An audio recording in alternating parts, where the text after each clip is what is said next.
Frères et sœurs, chers amis, bonsoir. Comment allez-vous ce soir? Oh, comment allez-vous ce soir? Bien, vous êtes fatigué, non? Ça va par la grâce de Dieu. Vous êtes content d'être là ce soir, n'est-ce pas? Merci à Dieu pour nous avoir bénis durant cette journée. Et merci du fait que nous sommes là ce soir en sa présence. Et lorsque nous sommes dans la présence de Dieu, je dis souvent, on ne peut pas être déçu parce que Dieu ne déçoit jamais. Amen. Donc merci pour ce qu'il va nous révéler ce soir, pour nous aider donc dans notre construction, notre restauration, notre guérison pour sa gloire. Alors, ce soir, donc, c'est la dernière fois que je présente ce livret, n'est-ce pas? Puisque ce soir, c'est le dernier jour pour pouvoir s'inscrire pour avoir ce livret. Donc, je dis ce livret possède donc les 8 sujets, mais les 7 sujets que nous avons traités ici. Donc, il y a un sujet en plus dans le livret. Je disais donc, c'est une étude qui se trouve, ce sont des études plutôt que ça doit se livrer. À la fin de chaque étude, il y a un questionnaire à remplir. Il y a des questions. Ce livret est personnel, puisque j'aurai à mettre des réponses me concernant. D'accord? Ensuite, ça va nous aider dans 1 mois, dans 6 mois, dans 1 an. Hein. On va reprendre le livret, étudier à nouveau et revoir les réponses que nous avons données, n'est-ce pas? Et voir est-ce que nous avons progressé, nous avons évolué, où est-ce qu'on en est, n'est-ce pas? C'est important. Donc ce soir, dernier délai pour s'inscrire, également près de notre frère Roberto qui est là. Ce livret coûte 10 €. Et ce soir, donc, je récupère tout pour l'emmener demain. Il faut qu'on puisse préparer déjà donc ces livrets pour vous remettre samedi soir à la clôture. D'accord? Samedi après-midi. OK. Donc maintenant, nous allons passer ce moment à étudier la parole de Dieu. J'aimerais non seulement vous saluer, mais saluer tous ceux qui nous regardent sur YouTube, n'est-ce pas? J'ai reçu beaucoup de remerciements de la Guyane, de la France également, des gens qui participent également et qui apprécient énormément. Et ce séminaire fait beaucoup de bien, frères et sœurs, et je suis content que ça nous fait du bien. C'est l'objectif, frères et sœurs. Nous bénissons notre Seigneur pour cela. Alors, nous commençons notre réflexion de ce soir, donc. Est-ce que ça va? OK, ça va. On y va. On y va. Alors, notre sujet de ce soir, comment modifier la mauvaise image que j'ai de moi-même? D'accord? C'est ça que nous allons voir ce soir. Nous avons commencé depuis hier soir à commencer à construire les choses. Ce soir, on va travailler dessus. Vendredi soir, samedi matin, samedi après-midi. Là, nous allons apporter des solutions vraiment concrètes, frères et sœurs, pour nous aider dans notre construction par la grâce de Dieu. Alors, ma question qui revient sans cesse, hein, pourquoi ai-je une image négative de moi-même? La question là est là. Hein? Et la question va demeurer cette semaine. Pourquoi ai-je une image négative de moi-même? Pourquoi je souffre à l'intérieur de mon être, de mon corps, de l'image qu'on me donne, de l'image que je me fais, de l'image que je me donne? C'est très difficile, hein, frères et sœurs. Hein? Je vous dis très difficile. Hein? Les gens que je rencontre dans mon ministère, à tout âge, les jeunes, les enfants, les adultes, les personnes âgées, frères et sœurs. C'est quand même terrible. Hein? Voilà pourquoi c'est un sujet très, très important. Et nous allons ce soir donc nous arrêter un instant pour réfléchir. Alors, certaines paroles entendues, je vous l'ai dit samedi, nous allons travailler dessus ce soir, certaines paroles entendues deviennent des convictions profondes. Ce que j'ai entendu quand j'étais petit, quand j'étais jeune, de la part de maman, papa, de tonton, tati, de l'enseignant, qu'importe, mes amis, à partir du moment que j'ai entendu cette parole donc va s'installer en moi. Ensuite, je vais nourrir cette parole. Donc, je vais lui donner de l'importance. Et ensuite, cette parole va devenir une vérité. Puisque c'est le choix que j'ai fait. Et à partir du moment que cette parole est devenue une vérité, je vais toujours poser des actes par rapport à cette parole que j'ai choisie et que j'ai fait une vérité. On ne donne pas ce qu'on a, on donne ce qu'on a. Nous allons décortiquer ça, bien sûr, par la grâce de Dieu. Maintenant, une question, parce que nous sommes là pour réfléchir, hein, je vous ai dit ça depuis samedi. Quelles phrases ont profondément marqué votre enfance? Réfléchissez devant le Seigneur, au fond de vous-même. On va beaucoup réfléchir ce soir. Hein. Quelle parole, alors que tu es là, assis là, quelle parole ou phrases que tu as entendues et qui ont marqué ton enfance. Que peut-être que tu t'es soigné entre-temps, tu es guéri, ou peut-être que tu es toujours blessé par cette parole. Je t'invite à réfléchir sur cette question. Vous savez, les paroles peuvent construire ou détruire. Aucune parole n'est neutre. Ça n'existe pas. Une parole entendue, soit ça va t'aider à te construire, ou ça va te détruire. Les paroles ont toujours et toujours un effet sur nous. Toujours. Alors, je vous l'ai dit samedi, hein, il y a des gens qui vous disent parlez, si vous voulez, d'où au moins c'est fait Amadé. Je veux dire, ce sont des mensonges. Tu peux faire semblant aujourd'hui que ça n'a rien fait, que tout va bien. Mais d'ici 1 an, 2 ans, 3 ans, 10 ans, 15 ans, 20 ans, ça va revenir. Oh là là là là là. Et j'ai un cas avec lequel je travaille, cette personne de 70 ans, et qui pleure par une parole que sa maman lui a dit depuis des années. Maman est jamais, hein? Et la question, ma maman ne m'aimait pas. Pourquoi maman ne m'aimait pas? Je n'arrive pas à trouver la réponse. C'est ce qu'elle me dit. Lorsqu'une personne a passé des années à se dénigrer, à se rabaisser, à se sous-estimer, elle finit par croire que cette image négative est la réalité. On m'a tellement dit des bêtises, on m'a tellement rabaissé, tellement dénigré, tellement traité de couillon, tellement traité de tébé, ou peut faire rien de bon, ou peut faire arriver pour côté dans la vie, que tu finis par croire cela. Et toi-même, tu finis par te dire, oui, on s'est en couillon, oui, on ne peut pas comprendre rien, oui, on ne peut arriver à rien. Et quand si tu essaies de faire quelque chose et que tu n'arrives pas, alors là, aïe, aïe, aïe, aïe, aïe.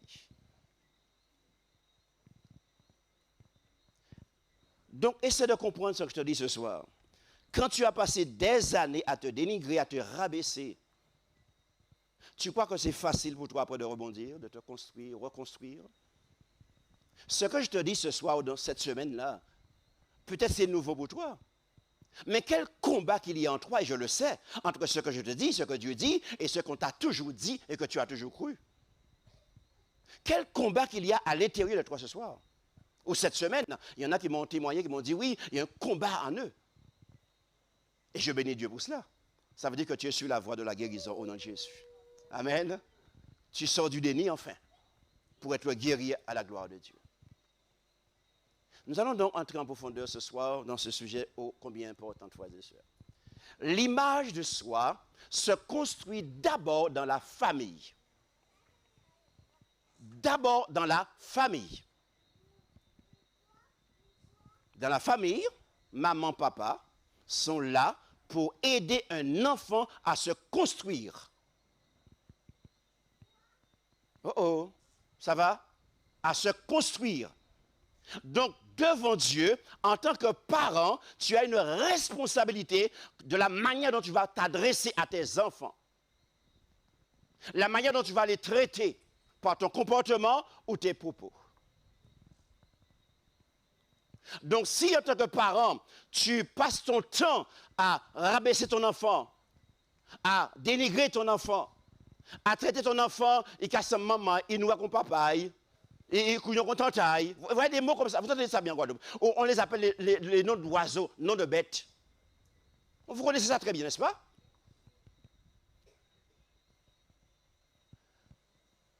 Dans le foyer, tu es en train de construire un citoyen pour demain.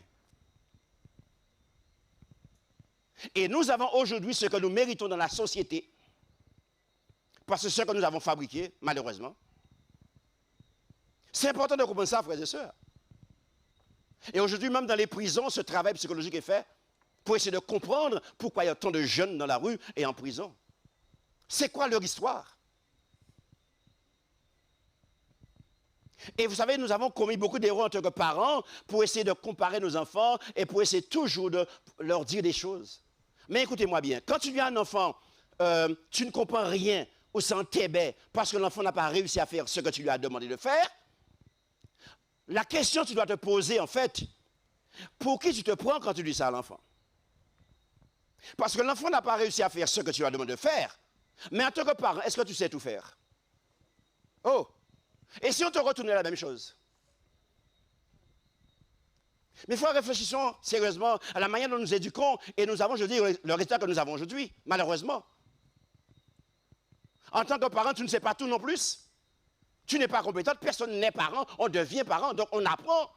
Donc on commet énormément d'erreurs également en tant que parent. Donc tu commets autant d'erreurs qu'un enfant. Et l'enfant est excusable, c'est anti-monde, ça apprend, il apprendre. Est-ce que vous voyez, frères et sœurs, où nous sommes et ce que nous voulons voir ce soir? Comment donc parlons à nos enfants, nous parlons à nos enfants? Après les parents, donc, de 0 à, on va dire, 3 ans, donc parents, papa, maman, parfois tati, tante, grand-mère. Après, donc, c'est les enseignants. L'enfant entre à l'école. Et les enseignants ont un rôle à jouer pour aider un enfant à se construire. Donc, l'enseignant va apprendre donc, le relais par rapport à la maman ou le papa pour aider l'enfant à se construire, pour trouver sa place dans la société, parce que si l'enfant est venu au monde, c'est que Dieu l'a voulu et il a une place dans ce monde et un rôle à jouer au nom de Jésus. Alléluia. Donc, l'enseignant, l'éducateur, son rôle, c'est d'aider l'enfant à se construire, à se connaître, connaître ses défauts, connaître ses points forts, connaître ses qualités, et aider l'enfant donc à avancer, à progresser, à évoluer, à se construire. Et parfois même à défaire certains faux schémas reçus de la part des parents. C'est ça, un enseignant. Mais malheureusement, il y a beaucoup d'enseignants et d'éducateurs qui sont remplis de blessures et qui blessent les enfants des autres. Et qui font du mal aux autres. Je parle de ce que je sais puisque je les accompagne également, ça. Beaucoup de blessures.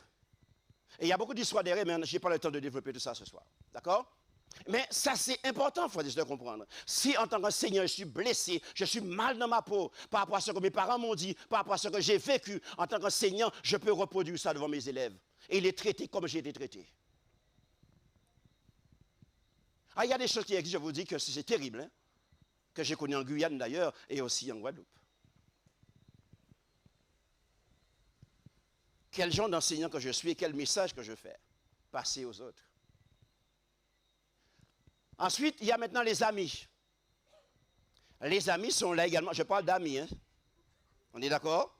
Puisqu'il y a des gens, ils vous disent bonjour, comment tu vas? Tous tes amis à moi, oui. Je ne parle pas de ça, moi, je parle d'amis. La personne qui m'aime, qui me connaît. Et qui veut que j'évolue, que je grandis, que j'avance dans la vie. Il y en a qui sont jaloux et qui répètent des paroles qu'ils ont reçues également. Ils sont blessés, donc ils donnent ce qu'ils ont reçu, des blessures. Donc ça peut m'aider à me construire, ou ça peut m'aider à me détruire. Ou ça peut me détruire plutôt. Ensuite, maintenant, il y a toutes les personnes qui exercent une influence sur notre vie. Alors, toutes les personnes ici, c'est là où je vais, mon patron par exemple. À l'église, les moniteurs, les enseignants, les responsables de département, les pasteurs, les enseignants, ce sont des gens qui sont là pour aider les jeunes, les enfants, les membres à se construire et à trouver une bonne image d'eux-mêmes. Alléluia. Mais parmi nos dirigeants, combien sont blessés et sont malades et sont devenus égoïstes et orgueilleux? Et ne reconnaissent pas qu'ils sont blessés, qu'ils ont des blessures. Et qu'ils font du mal à l'église, mal aux jeunes, mal à nos enfants. Combien, frères et sœurs? Combien sont en colère? Combien sont en vengeance? Parce qu'ils sont remplis de blessures, de ressentiments, de rancune et de colère. Et ils font du mal aux enfants de l'église, font du mal aux jeunes de l'église, font du mal aux membres d'église. Nous sommes là pour réfléchir, frères et sœurs. Tout ce que je dis contribue à la... Nous parlons bien de comment construire une image de soi. Vous voyez jusqu'où ça va, frères et sœurs. J'ai été très, très large avec vous en ce qui concerne la construction de son image. Donc, la guérison commence lorsque, écoutez bien maintenant, lorsque nous identifions ces mensonges. Oh oh. Donc la première chose, c'est identifier ce mensonge. Alors ça commence à la maison. Maman, son rôle, c'est aider l'enfant à identifier ce mensonge. L'enfant te dit, je me sens incapable, je ne pourrai jamais y arriver. En tant que parent, tu n'as pas à l'enfoncer. En tant que parent, tu dois lui dire, oui, tu as échoué là, tu ne peux pas, mais tu vas y arriver. Je vais t'aider. Sois un peu de patience. On va essayer demain. On va réussir après-demain. Tu es là pour porter un message de construction. Un message édifiant à l'enfant. Et non pas lui traiter ou t'es bien qu'on grand foyard, ou qu'on t'entend, ou pas qu'on aille. Non! Tu auras des comptes à rendre à Dieu, s'il te plaît. Aider l'enfant à comprendre, non, tu n'es pas incapable. Dieu a mis en toi des dons. Tu as la capacité, tu peux y arriver. Et tu vas y arriver au nom de Jésus. C'est tellement important, frères et sœurs. Je m'appelle ma fille qui avait peur de s'engager. Elle est très émotive d'ailleurs. Et puis, je ne peux pas faire ci, pas faire cela. Et j'étais là avec elle, l'encourager. Et je vois juste ce qu'elle fait. Mais elle-même, elle est étonnée. Elle travaille avec les enfants. Hein? Des choses qu'elle arrive à faire, de ses mains. Mais c'est étonnant. Mais si on l'avait détruit au départ, on l'avait écrasé, on aurait eu quoi comme résultat là? Et elle est aimée dans son travail à cause de cela. Et je bénis Dieu pour cela d'ailleurs. Donc, vous voyez, c'est identifier ces mensonges parce que ce sont des mensonges. Et on l'a vu hier comme Gédéon, un bien-aimé. Comme Gédéon, n'est-ce pas? Gédéon dit, je suis petit, je suis nul, je ne vaux rien, je ne pourrai pas. Mais il fallait que quelqu'un d'autre puisse lui dire, non, tu es un vaillant héros. Oh oh. Donc, en tant que parent, en tant qu'enseignant, en tant que dirigeant d'église, en tant que moniteur, ton devoir, c'est de faire comprendre à l'autre, tu as des capacités, tu peux y arriver au nom de Jésus. Alléluia. Donc, identifier ces mensonges. Tout ce qu'on a dit de toi, tout ce qu'on pense de toi, ce sont des mensonges. Tu peux faire mieux que ce que tu fais aujourd'hui. Tu peux être meilleur que ce que tu es aujourd'hui au nom de Jésus. Il faut que quelqu'un te le dise ce soir au nom de Jésus.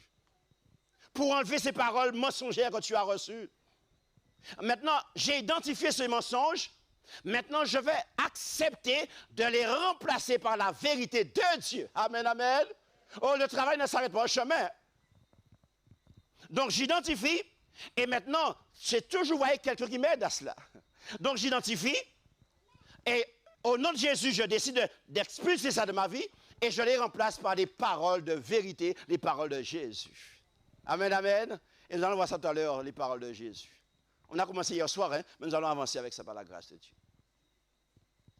Donc, remarquez bien, il y a un travail ici à faire. Alors maintenant, normalement, à la maison, c'est le parent. À l'école, les enseignants. À l'église, ce sont les responsables. Mais si personne n'arrive à faire cela, tu dois faire en sorte d'être accompagné par un professionnel. Alléluia. Mais il faut que tu sors de ces paroles mensongères. Sinon, tu ne pourras jamais te construire. Tu resteras ce que tu es, ou encore pire. OK, nous avançons. Maintenant, une question.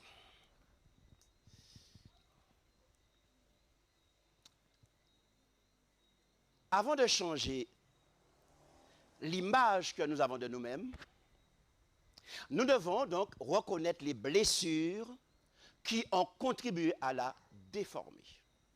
Oh oh. Ah, ce soir, nous allons en profondeur ce soir.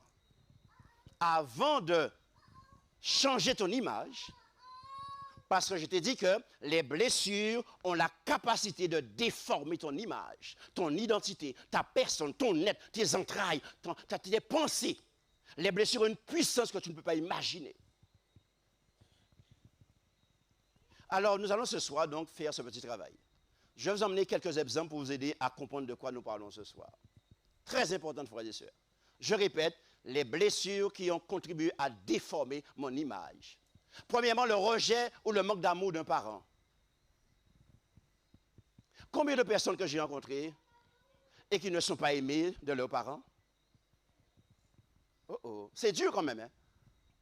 C'est dur de mettre au monde un enfant et ne pas l'aimer.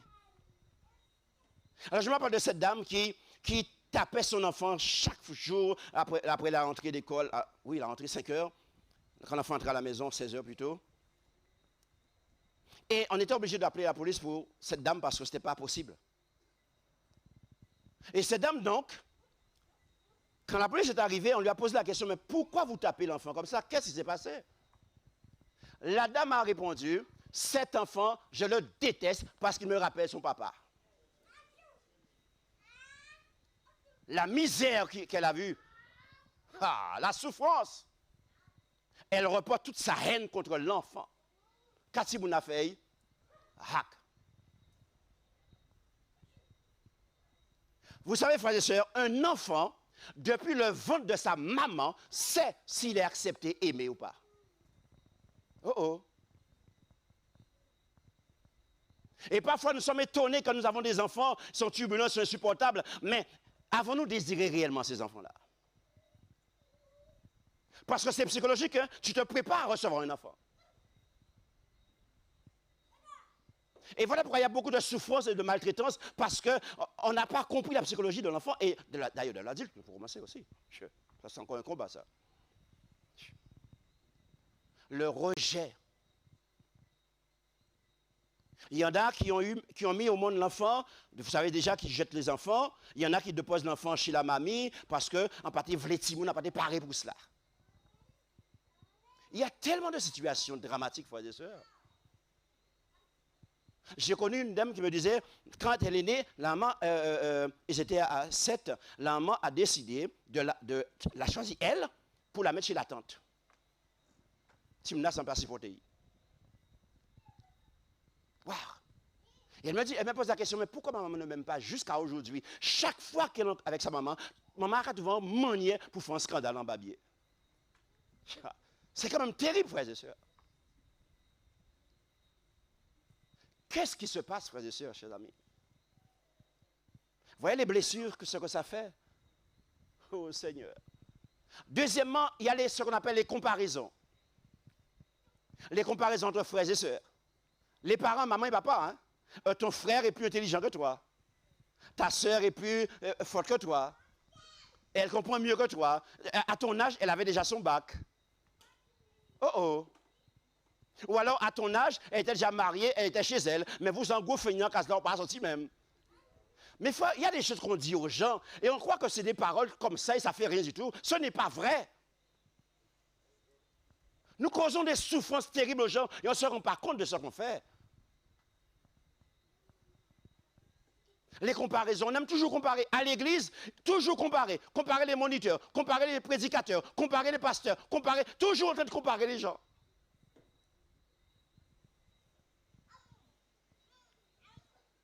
Troisième étape, frères et sœurs, là, je vais vite parce que l'heure va vite. Les humiliations, les moqueries, le harcèlement à l'école ou au travail. Ce sont des blessures qui déforment mon image de moi-même. Oh Seigneur, nous avançons rapidement. Les échecs également qui nous ont fait croire que nous étions incapables. Alors, il y a une dame que je l'accompagne, je me rappelle, cette dame me disait, je suis incapable, je n'arrive pas, je ne pourrai jamais faire cela. Je lui ai dit qu'on va refaire ton histoire. Et nous avons recommencé de son enfance. Elle est entrée à l'école à 3 ans. Amen. Tu as fait ce qu'il fallait faire, CP, C1. Tu as eu ton bac. Alléluia. Tu as eu bac plus. Alléluia, oui ou non? Tu es parti en métropole, tu as eu ton diplôme, oui ou non? Maintenant, tu es 4 dans ton travail, oui ou non? Qui j'en crois dire moi incapable? Alors, parce que tu as une blessure et une souffrance qui est là, ponctuelle, donc tu décides d'effacer tout ce que tu as déjà fait dans ta vie et tu crois que tu es incapable et tu ne pourras pas t'en sortir là. Mais qui t'a fait quoi ce mensonge? Non, tu es capable de t'en sortir dans le nom de Jésus. Et je lui dis, tu vas t'en sortir dans le nom de Jésus. Alléluia. Mais fois, c'est important cela. Donc, quatrièmement, une trahison, un abandon ou un divorce ou encore l'absence de progéniture. Alors, vous savez, c'est tellement difficile. Une trahison, c'est pas facile, frère, c'est pas vrai? Surtout au niveau sentimental. Ou alors un abandon, c'est pas facile, frère et sœurs. Abandonné par ses parents, par ses enfants, abandonné par son époux, son épouse. Ce n'est pas facile. Le divorce également, frères et sœurs. Les gens divorcés, parfois, sont catalogués comme des gens incapables d'aimer et de garder une famille, un foyer. Ce sont aussi des mensonges reçus. Parce que vous ne connaissez pas l'histoire des gens. Vous ne savez pas ce qui s'est passé dans le foyer et pourquoi il y a eu divorce. Et souvent, ce qui arrive, les gens n'ont jamais fréquenté ces personnes-là, ne les connaissent pas, mais ceux qui ont parlé en largue, tout partout dans les doigts. Ils ont répété ça, ils ont tonnes. Mais quelle preuve que tu as, c'est vrai, ce que tu répètes. Tout ça contribue à dénaturer l'image d'une personne, à augmenter sa blessure, frères et sœurs. Je parle aussi de l'absence de progéniture. Je me rappelle de cette dame qui est venue en pleurs. Elle me dit, je ne comprends pas, je sors de l'église. Et voilà ce qu'un dirigeant m'a dit. Il m'a dit, comment tu vas? Ça va? Tu es toujours célibataire? Tu es marié? Je lui ai dit, non, je ne suis pas encore marié. Ah, quand on attend depuis dans la bouche, je marié. Mes frères et sœurs. Il faut mesurer nos paroles. Les paroles ne sont pas neutres, frères et sœurs. Je vous le dis encore ce soir. Vous ne savez pas, cette fille, ce qu'elle est en train de souffrir là maintenant, ou ce qu'elle est en train de subir. Tu ne sais pas, peut-être qu'elle était fiancée, son mari, son fiancé est parti, il trompait. Ou bien il est mort. Qu'est-ce que tu en sais? Alors tu remues encore le couteau, comme on dit, dans la plaie, pas vrai? Si tu n'as rien à dire, ferme ta bouche et prie. Mais frère, c'est tellement important ce que nous sommes en train de voir ce soir. Les blessures, je continue la liste, les abus physiques, émotionnels ou sexuels. Quand une femme a été violée ou un enfant a connu l'abus sexuel, ce qu'on entend souvent, je me sens sale, je me sens indigne, ou encore c'est ma faute. Mais pour faire sortir ce mensonge dans la tête de l'enfant ou de l'adulte, ou la femme violée, qu'importe, ce n'est pas facile. Parce que le bourreau l'a tellement préparé et manipulé qu'il a fini par croire ce qu'on lui a dit. Quand ton papa, ton tonton te dit, mais je te touche sexuellement, je couche avec toi et c'est normal. En quoi c'est normal? Mais c'est un bandit qui peut faire une telle chose. Et comment tu peux faire croire à l'enfant c'est normal? Et l'enfant croit que c'est normal? Au point que l'enfant s'accuse et innocente l'autre. Oh, mesdames, frères et sœurs, chers amis, nous sommes là pour réfléchir ce soir et pour comprendre dans quelle situation nous sommes. Il y a également le sentiment de ne jamais être assez bien malgré tous nos efforts. Il y a des gens comme ça qui me disent, mais tout ce que je fais à la maison, maman n'est jamais satisfaite. Alors j'ai eu un cas comme ça dans une famille où il y a un souci de nettoyage de la maison et vaisselle. La maman demande à la fille de faire la vaisselle, de nettoyer la maison. Elle dit, ok, d'accord. La maman veut que la fille puisse faire exactement comme elle. Oh là là. Il y a des parents qui sont terribles quand même. Hein. Ça veut dire que moi, en tant que maman, je me lève à 5 h du matin, je fais la vaisselle, en voulant lever à 5 h du matin aussi. Mais quand même. Et on oublie que nos enfants ne fonctionnent pas comme nous. On peut donner des conseils. Alors, je pose la question, est-ce que la vaisselle a été faite? Oui. Est-ce que la maison est nettoyée? Oui. C'est quoi le problème, enfant? Oh là là là là là là là. Il y a des gens comme ça, il y a des époux, ils peuvent faire tout ce qu'il faut faire, l'épouse n'est jamais satisfaite. Pas jamais content, pas jamais assez. Il y a des épouses également, et en fait, waouh! Nous poursuivons encore la liste. Les erreurs ou les péchés du passé qui continuent de nous faire vivre dans la culpabilité. Quand je dis à quelqu'un, Dieu t'aime, on va en parler ce soir, Dieu t'aime, la personne me dit, comment Dieu peut m'aimer? Parce que moi-même, je ne l'aime pas, parce que j'ai fait telle chose dans le passé et ça me poursuit. Dieu ne m'a pas pardonné. D'ailleurs, je suis en train de payer la malédiction. Mais qui t'a dit ce mensonge-là? Oh. Est-ce que vous voyez ce qu'il faut? Il y a des choses à enlever en nous, dans notre tête, dans notre cœur, les faux shimamoto. Il y a du travail à faire. Et il y a des chrétiens qui vivent constamment dans la culpabilité, qui parlent de Dieu, qui parlent de pardon, mais ne croient pas à l'amour et ne croient pas au pardon. Et ils sont esclaves du passé, esclaves de leurs blessures, esclaves de leurs erreurs, esclaves de leurs péchés.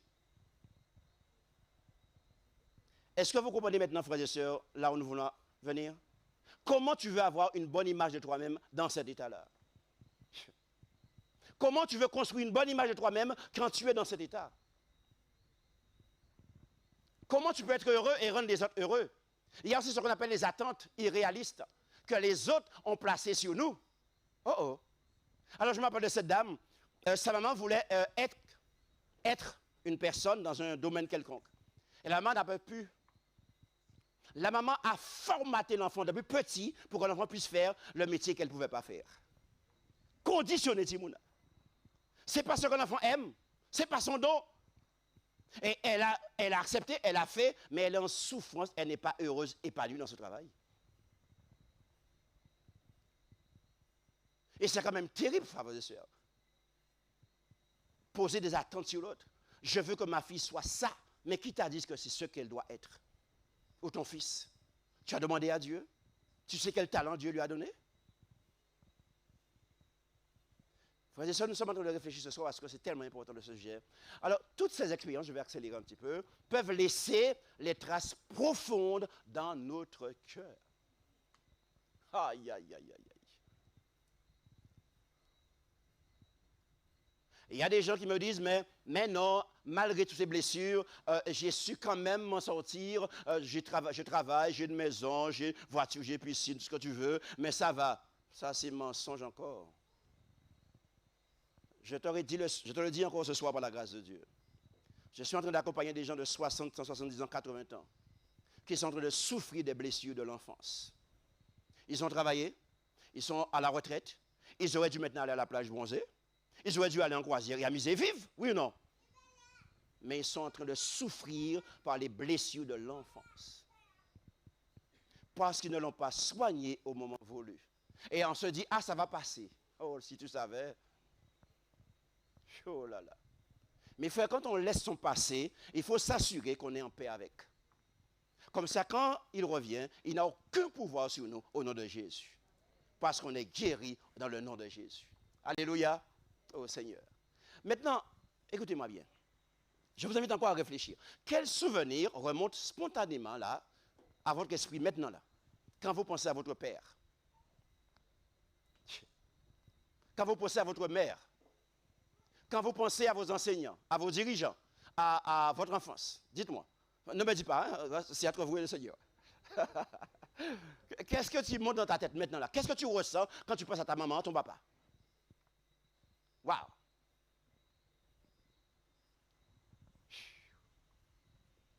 Est-ce que vous comprenez de quoi nous parlons, frères et sœurs? Ça peut vous bousculer ce soir, ça peut réveiller des blessures, vous faire mal ce soir, mais Dieu veut vous guérir. Alléluia. C'est ça l'essentiel. Qu'est-ce que tu ressens là maintenant? En tout cas, voilà ce que Dieu dit de toi ce soir, et je termine toujours par ce qui est positif. Je fais le bilan, bien sûr, le diagnostic, mais je termine toujours par le médicament. Amen. Ésaïe 43, verset 4. Qu'est-ce qu'il dit? Il est dit, tu as du prix à... Qui parle ici? C'est Dieu. OK. Maintenant, en tant que... Allons voir ça. OK. Le contexte ici, Dieu s'adresse à qui? À son peuple, Israël. Comment était Israël? Parfait? Non. Nous savons très bien comment ils étaient, pas vrai? D'accord. Malgré leurs conditions, malgré leurs problèmes, malgré leurs souffrances, malgré leurs péchés, Dieu leur dit, tu as du prix à mes yeux. Alors moi, je te pose la question ce soir. Quand ton enfant n'arrive pas, quand il a du mal, est-ce qu'il a toujours du prix à tes yeux? Est-ce que tu l'aimes toujours autant, de la même manière? Ah. Est-ce que tu lui parles de la même manière? Ah. Soyons vrais, frères et sœurs. Et ça fait toute la différence. L'enfant est gentil, alors on est gentil. L'enfant n'arrive pas, alors nous quand vine. Bon, nous connaissons. Vous voyez, l'image de Dieu, c'est reproduire le caractère de Dieu. On a déjà dit ça samedi, et on va travailler jusqu'à samedi par la grâce de Dieu sur cela. Tu as du prix à mes yeux. Remarquez bien, Dieu ne dit pas tu auras de la valeur quand tu vas changer. Ah, mes frères et sœurs, nous parlons de Dieu, mais je dis souvent de quel Dieu que nous parlons parfois. Il dit, tu es précieuse à mes yeux, point barre. Et ça, frères et sœurs, c'est le point de départ de toute restauration dans le nom de Jésus. Alléluia. croire que Dieu dit que tu es précieux à mes yeux. Qu'importe ce que tu es, ce que tu fais, tu ne fais pas, je connais tes qualités, je connais tes défauts, mais je t'aime comme tu es.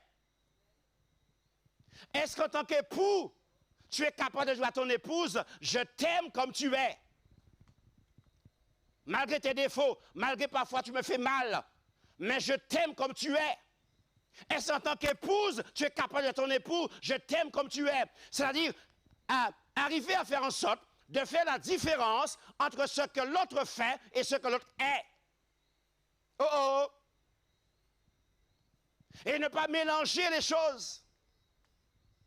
Alors nous allons travailler ça ce soir, à travers une belle histoire de la Bible. Mes frères et sœurs, Dieu m'aime d'un amour inconditionnel, l'amour agapé, ou l'amour yesel. Dieu m'aime avant que je change. D'ailleurs, c'est l'amour qui va te changer. Alléluia. Oh, c'est pas toi, tu n'as pas ce pouvoir-là. Dieu ne dit pas tu as de la valeur parce que tu es parfait, personne n'est parfait. Il ne dit pas non plus tu as de la valeur parce que tu as réussi tout ce que tu entreprends. Non. Il dit simplement tu as du prix à mes yeux. Point barre. Cette parole positive veut tout dire. Amen, amen. Et quand tu dis ça à un enfant, à ton époux, à ton épouse, alors tu ne sais pas quel médicament, je ne sais pas, que tu as déposé dans son cœur. Waouh! Et mes frères, c'est ce qui est compliqué, difficile, que je constate également, ce qu'il est tellement facile de dire des paroles négatives, des paroles mauvaises, et de faire des compliments. Faire des compliments à son épouse, à ses parents, à ses enfants, à les frères et sœurs. C'est compliqué, mes frères et sœurs, pas vrai? Les défauts, nous croyons tous, nous croyons balayer, blablabla. Mais leur qualité, nada. Et quand quelqu'un vient parler de la qualité de quelqu'un d'autre, ou qu'à tout vent manier pour mépriser quand même. Mes frères, les chrétiens sont terribles parfois, hein, parce qu'ils ont une mauvaise image d'eux, tout simplement. Dieu te dit, tu as du prix à mes yeux. Et sommes-nous capables de dire ça à l'autre? Et sommes-nous capables de voir l'autre avec les yeux de Dieu? Et de l'accepter malgré ses défauts, ses qualités, malgré ses points forts, ses points faibles? Malgré sa couleur, malgré sa nature? Vous voyez, il fallait se parler de religion, c'est facile, pas vrai? Facile. Mais être dans le plan de Dieu, être des êtres spirituels, matures, ce n'est pas la même chose. Alors vous allez voir quelque chose ce soir qui est extraordinaire. Abraham Lincoln disait ceci. Il est difficile de faire croire à un homme qu'il est sans valeur lorsqu'il se sait fils du grand Dieu qu'il a créé. Qui ont trouvé? Amen, amen. Une belle parole, frère. Et ça, c'est important, nous allons en parler, bien sûr, jusqu'à samedi de cela, frères et sœurs. Tu n'as pas... Oh putain, je dis ça autrement. Tu ne dois pas te considérer comme un problème. Ça veut dire quoi? Ce n'est pas parce que tu as un problème que tu es un problème. Oh oh! Ah, c'est beau! Et on va développer ça, frères et sœurs. C'est magnifique. Et il faut savoir faire la part des choses, frères et sœurs. Et c'est ça notre problème avec les humains. Les humains commettent une erreur, je dirais. Alors on leur catalogue tout de suite de ce. C'est comme ça hier. Et on ne fait pas la différence. À la maison avec son époux, avec son épouse, avec les enfants. On ne fait pas de la différence. L'une des conséquences les plus douloureuses d'une mauvaise image de soi est que nous finissons parfois par nous identifier à nos difficultés. Oh là là! Alors je vais vite là, hein. Nous ne devons pas nous définir par ce qui nous arrive, mais parce que nous sommes en Jésus. Amen, amen. Oh là là là là, ce soir. Que le Seigneur nous vienne en aide ce soir. Oh.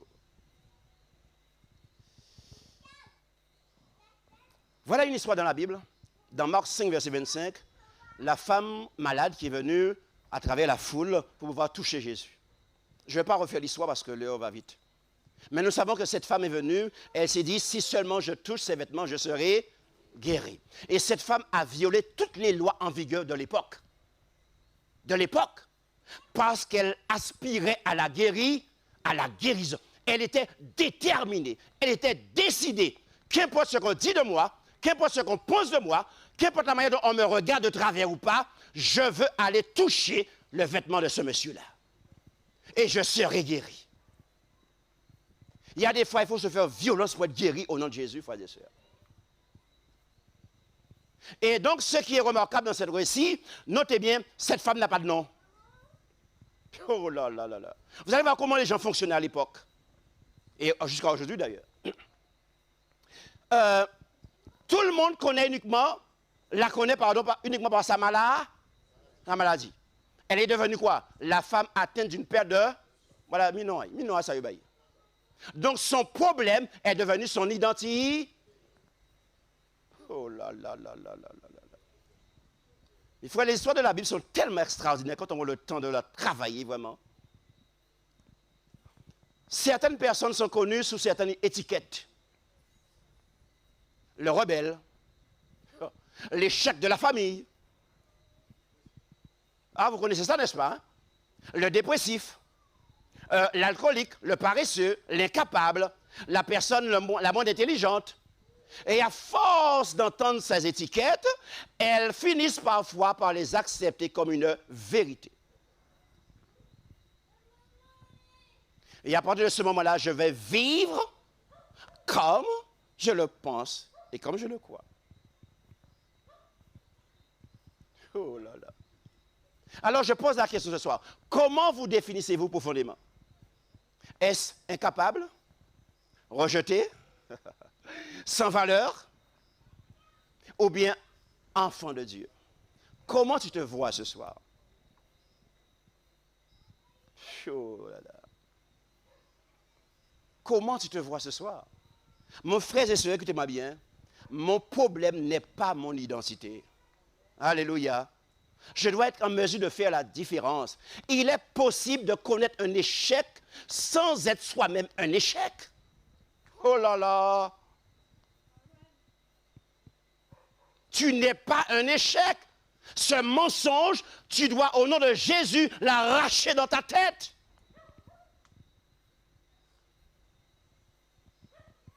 Ce n'est pas ce que Dieu dit de toi, ce n'est pas ce que Dieu pense de toi. Et on verra ça vendredi soir et samedi matin à nouveau. Donc, on peut subir une blessure sans se laisser définir par elle. Oh là là. Donc, votre identité est plus grande que vos difficultés. Amen. Wow. C'est fort ce soir, n'est-ce pas? Hein? Donc, en fait, votre valeur est plus grande que vos échecs. Amen, amen. Alléluia. On a vu Gédéon ce soir. Votre histoire est plus grande que vos blessures. Alléluia. Oh Seigneur. Dieu ne nous résume jamais à notre problème.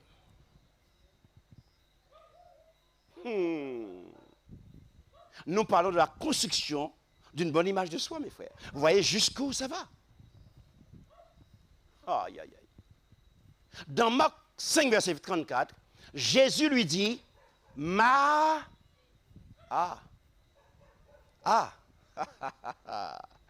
oh, moi j'aime ça, frères et sœurs. J'aime ce Dieu-là même. Jésus lui dit, ma fille, ta foi t'a sauvée. Et le texte dit, va en paix et sois guéri de ton mal, parce que tu n'es pas le mal. Oh là là là là là là là. Donc Jésus ne l'appelle pas la femme malade, ne l'appelle pas la femme impure, et ne le cilte pas en l'appelant la femme délaissée, il l'appelle ma fille. Ça veut dire race de Dieu. Oh oh, samedi matin on va en parler. Tu es de la race de Dieu, mon frère, ma soeur. Et cette femme est fils d'Abraham, donc race de Dieu, pardon, descendant donc de Dieu. Et on veut lui faire croire ce qu'elle n'est pas en réalité. Et moi, Jésus, je viens pour déformer cela, pour détruire ça dans sa tête et lui faire prendre conscience qu'elle est la fille de Dieu, princesse de l'Éternel, au nom de Jésus. Alléluia. Et quand quelqu'un lui a dit ça, parce qu'il faut toujours quelqu'un pour vous le dire, tout ce qu'on a dit de vous, tout ce qu'elle a entendu sur elle, il fallait que quelqu'un d'autre puisse venir lui dire quelque chose d'autre qu'elle n'a jamais entendu. et qui va contrebalancer ce qu'elle a toujours entendu. Et cette parole va toucher son cœur, qu'elle va s'attacher à Jésus, elle ne va jamais laisser Jésus jusqu'à la mort après la résurrection. Ouais. Amen, amen. Voyez, mais je veux dire que les paroles ont une puissance sur nous, positive ou négative. Ah, Seigneur. Waouh, waouh, waouh. Mes frères, en une seule expression, Jésus lui rend ce que la maladie lui avait progressivement volé. Voilà ce que je vous avais dit. La puissance des blessures. Jésus lui a rendu sa dignité, sa valeur, son sentiment d'appartenance, rappelez-vous, les 3 dimensions là, son identité. La société l'avait réduite à un simple problème. Elle est un problème, il faut l'exhuler. Jésus, là, lui, la voyait comme une personne précieuse à ses yeux. Alléluia. Une fille de Dieu. Comment nous voyons les gens qui sont en face de nous avec leurs défauts, avec leurs problèmes, avec leurs péchés? Comment nous les voyons? Comment nous les considérons? Est-ce que nous les aimons? Mes frères, tout cela contribue à la construction de mon identité, de mon image, de mon estime de soi. Tu ne peux pas vouloir construire une bonne image de toi-même si tu regardes les autres de travers, si tu ne les aimes pas. Oh là là, Seigneur, ce soir on a besoin de toi, n'est-ce pas? Mes frères, nous ne sommes pas toujours responsables des premières paroles que nous avons entendues. Je vous l'ai dit hier soir, les gens sont libres de dire ce qu'ils veulent. Cette femme a connu cela, mais elle avait en tête une chose, je veux toucher le vêtement de cet homme et je serai guéri. Les gens parlent, laissez les gens parler. Mais remarquez ce qui se passe ici là. On n'est pas responsable des premières paroles que nous avons entendues. Nous sommes toutefois responsables de ce que nous choisissons de croire. Alors la question se pose pour un enfant alors. Un enfant ne peut pas faire ça. Parce qu'il est un enfant, oui ou non? Et cela, ça devient compliqué, frères et sœurs, et pour les gens que j'accompagne et que j'aide à enlever en eux la rancune, la colère contre leurs parents. Parce qu'ici, là, un enfant qui a été maltraité, dénigré, rabaissé, l'enfant ne peut rien faire. C'est un enfant. Il ne peut pas prendre de responsabilité, n'est-ce pas?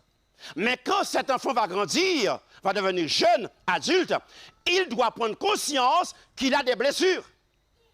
Et qu'à un moment donné, quand il était petit, ses parents l'ont insulté, l'ont dénigré, l'ont rabaissé, et la société, les parents, le pasteur, qu'importe.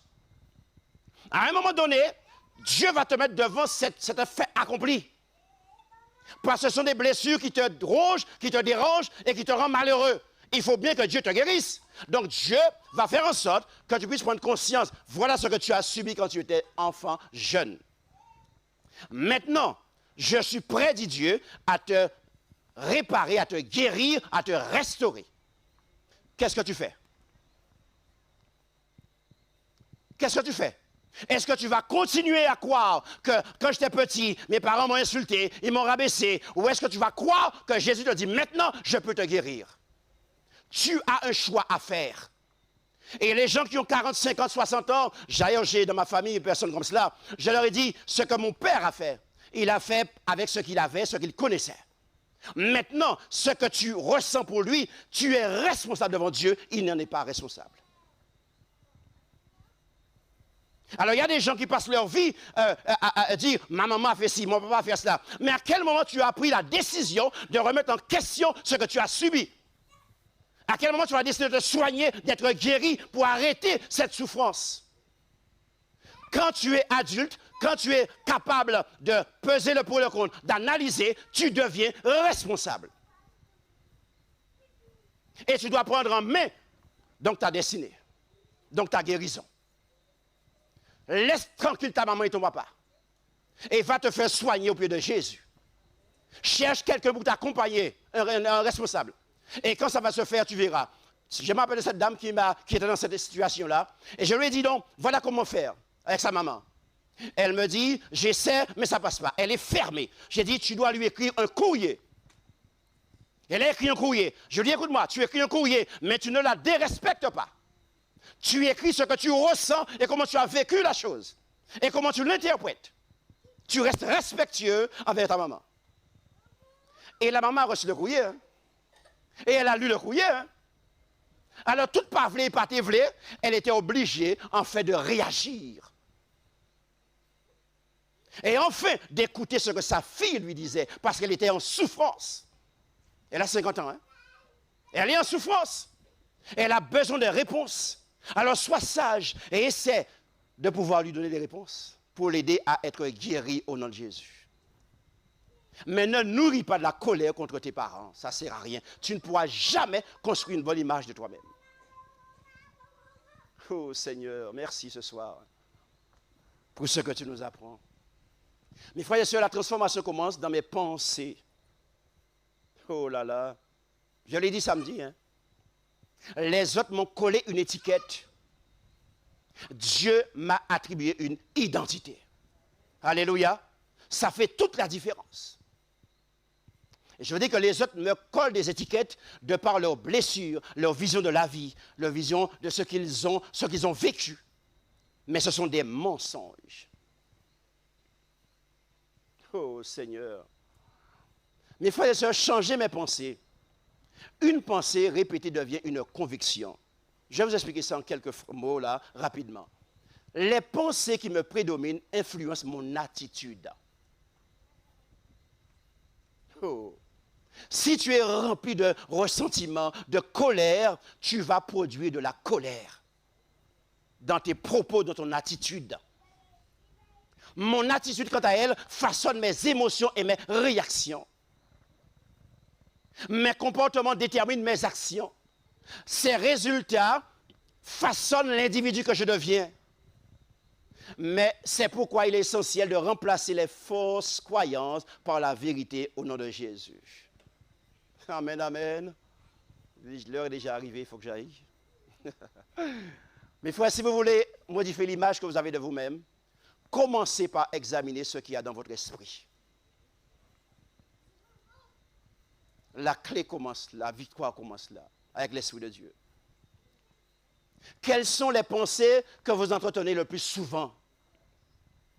Et vous le savez, hein, sur votre lit, à la maison, quand vous êtes tranquille, quand vous parlez avec des gens, vous savez, sont-elles conformes à ce que Dieu dit de vous? Ou sont-elles encore influencées par les blessures du passé? Oh, je suis persuadé que tu le sais d'ailleurs. Je suis persuadé que tu le sais. Romains 12, verset 2 dit, « Soyez transformés par le renouvellement de l'intelligence. » Ce que c'est possible, pas vrai? Au nom de Jésus. Frères et sœurs, le regard des autres doit-il définir ma valeur? Interrogez-vous sincèrement ce soir sur le nombre de fois où la crainte du regard des autres a influencé vos décisions. Je voulais faire telle chose, mais on m'a dit, j'ai entendu, j'ai fini par croire que c'est cela, j'ai abandonné ce que je voulais faire. Oh là là là là là là. Combien de projets, ai-je abandonné par peur d'être jugé? Je t'invite à réfléchir ce soir.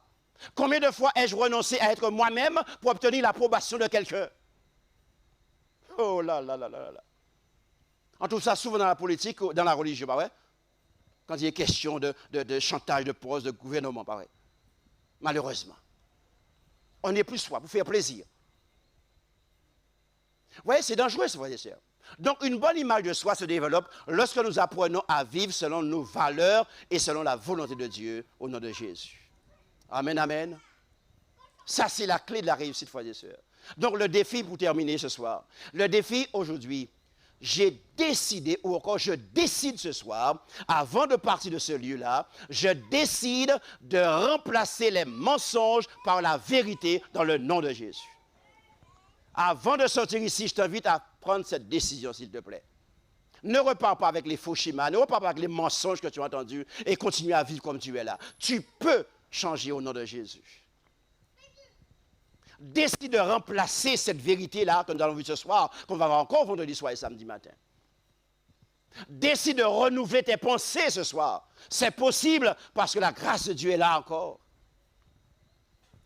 Décide de croire ce que Dieu dit de toi. Tu es ma fille, tu es mon fils, tu es mon bien-aimé, tu as du prix à mes yeux. Qu'importe ce qu'on pense de toi, ce qu'on dit de toi, mais écoute ce que Dieu dit de toi. Alléluia. Oh Seigneur, viens nous secours ce soir. Mes frères, je ne suis pas prisonnier des paroles qui m'ont blessé. Ou en fait, je ne suis plus...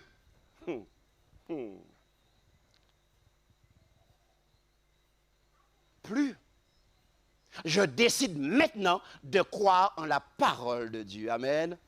La vérité nous libère. La vérité nous affranchit. Est-ce que nous croyons à la vérité? Est-ce que nous croyons à la libération, à la restauration? Oh, en conclusion, je ne veux pas seulement, mes frères et sœurs, vous transmettre des connaissances. Je le fais avec plaisir, avec joie, avec amour, parce que j'aime cela. J'aime les humains, j'aime aider les gens.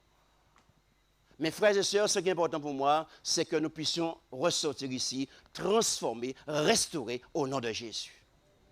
C'est ça mon vœu le plus cher, mes frères. Et cela est possible. Je vous invite donc à fermer les yeux quelques instants. Là où vous êtes. Là où vous êtes. Fermez les yeux un instant. Et demandez au Seigneur de vous montrer quel mensonge que vous avez besoin d'abandonner ce soir. Là où tu es maintenant, là, ferme les yeux, baisse la tête, ferme les yeux, parle à ton Dieu, demande à Dieu, Seigneur Dieu, quel mensonge que j'ai besoin d'abandonner ce soir parce que ce mensonge me bloque et m'empêche d'avancer dans la vie. Révèle-moi ce mensonge, Seigneur. Ce mensonge qui contredit la vérité de ta parole et qui m'empêche d'être libre, d'être affranchi du passé. Mes frères, le Seigneur est capable de venir ce soir, là où tu es, et parler à ton cœur et te révéler maintenant, au nom de Jésus, ce mensonge. Il est capable de le faire. Quel mensonge qui te bloque dans ta famille, qui t'empêche d'aimer les autres, de supporter les autres, de vivre avec ton époux, ton épouse, avec tes enfants, avec tes parents, avec ton voisin, avec tes collègues. Qu'est-ce qui te bloque? Qu'est-ce qui pourrisse ta vie? Quelles sont les idées que tu as reçues dans le passé? Ce soir, Dieu est capable de révéler ces mensonges au nom de Jésus et faire triompher la vérité en toi. Alléluia. Maintenant, demande à Dieu de graver dans ton cœur la vérité, sa vérité à lui. Amen, amen. Alléluia. Frères et sœurs, je termine là ce soir. Nous avons pris quelques minutes de plus. Désolé, puisque c'était important. C'est un petit peu long ce soir. Mais, frères et sœurs, je vous remets entre les mains du Seigneur ce soir. Je demande au Saint-Esprit de poursuivre l'œuvre maintenant en chacun d'entre vous. Moi, j'ai fini ma mission, n'est-ce pas? Maintenant que le Saint-Esprit puisse graver ses paroles et dans une communion avec l'Esprit de Dieu, frères et sœurs, redemander à Dieu encore réellement, Seigneur, qu'est-ce que tu veux pour moi? Viens me restaurer parce que j'ai besoin d'être restauré. Alléluia. Que Dieu vous garde et que Dieu vous bénisse. On va se mettre debout, on va chanter notre chantème. Ensuite, je vais sortir pour pouvoir vous saluer donc à la porte. Seigneur, je me rends, transforme aujourd'hui.